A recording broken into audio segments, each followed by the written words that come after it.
बिस्मिल्लाहिर्रहमानिर्रहीम। मेरा नाम डॉक्टर वैस है और आज मैं खबर देख रहा था, सर्कुलर जारी हुआ है बोर्ड ऑफिस की तरफ से जो 9th के एग्ज़ाम चल रहे हैं। ये आप देखें, आपकी स्क्रीन पे आ रहा है। मेरा सवाल है अरबाब इख्तियार से, कंट्रोलर बोर्ड साहब से कि सर आपने एक मरासले के ज़रिए जो है वो एग्ज़ाम जो है कैंसिल कर दिया, एग्ज़ाम कैंसिल हो गया।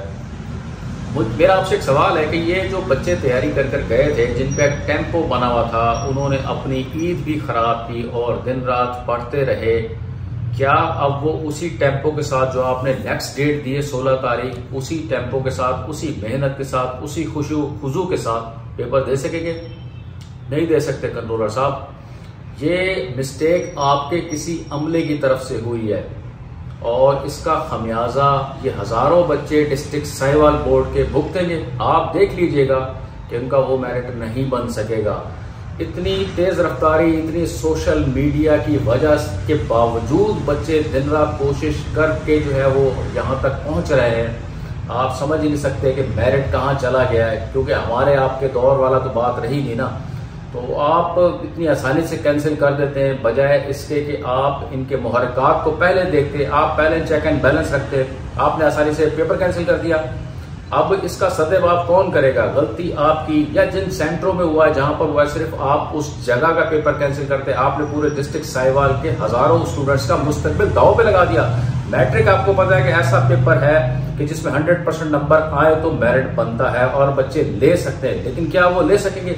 शदीद किस्म की जहनी दबाव का शिकार हो गए कंट्रोलर साहब। मुझे ये समझ नहीं आता कि ये आपका ये चेक एंड बैलेंस कब होगा। हम वैसे तो तरक्की कर गए, लेकिन आज भी इस दौर में, हमारे दौर में भी हुआ करते थे, आपके दौर में भी, आजकल के दौर में भी पेपर लीक हो जाता है। मैं हैरान हूँ आपके चेक एंड बैलेंस पे, और इसका खमियाजा आप जो है सजा के तौर पे वो बच्चों को दे रहे हैं, हजारों बच्चों को।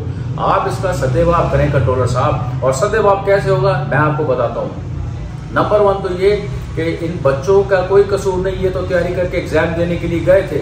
आप इनको ग्रेस मार्क्स दें, 10 से 15 इनको ग्रेस मार्क्स दें, ठीक है ना जी।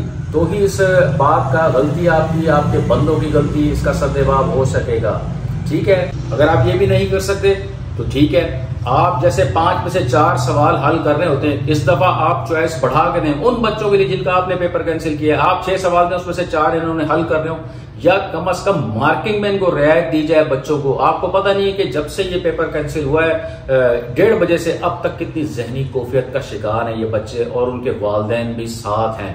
तो ये स्ट्रेट अवे कहना कि जी पेपर कैंसिल हो गया और दोबारा तारीख 16 रख दी है, मेरा नहीं ख्याल है कि इसमें उन बच्चों का क्या कसूर है। उनका सद्देबाब होना चाहिए और आप करें। पेपर के नंबर उनके बच्चों के काटें जिनको पेपर लीक करके दिया गया है, ना कि पूरे डिस्ट्रिक्ट साहिवाल के हजारों बच्चों को आपने ज़हनी अजियत का शिकार कर दिया है। इसका सद्देबाब होना चाहिए। कब हमारा मुल्क तरक्की करेगा? आप भी पढ़े लिखे माशरे का जो है, पढ़े लिखे होने का एक सबूत पेश करें। मेरी आपसे ये रिक्वेस्ट है कि बराए मेहरबानी इस पर नजरसानी की जाए जो बच्चे ज़हनी अजियत का शिकार हैं। और आप देखिए कि आपको पता चल गया कि पेपर लीक हो गया है, मुझे यकीन है कि आपको ये भी पता चल जाएगा कि किसने लीक किया है और किन किन सेंटर्स में हुआ है, ठीक है। तो उसका सदेबाब करें, ना कि जो है वो आटे के साथ गेहूं भी आप पीस रहे हैं और वो तमाम बच्चे जो है वो इसका असरअंदाज हो गए इस ज्यादती का। तो बराए मेहरबानी इसका सदेबाब किया जाए या इन बच्चों को कंपनसेट किया जाए। मेरी आपसे रिक्वेस्ट है। बहुत शुक्रिया जी, अल्लाह हाफिज।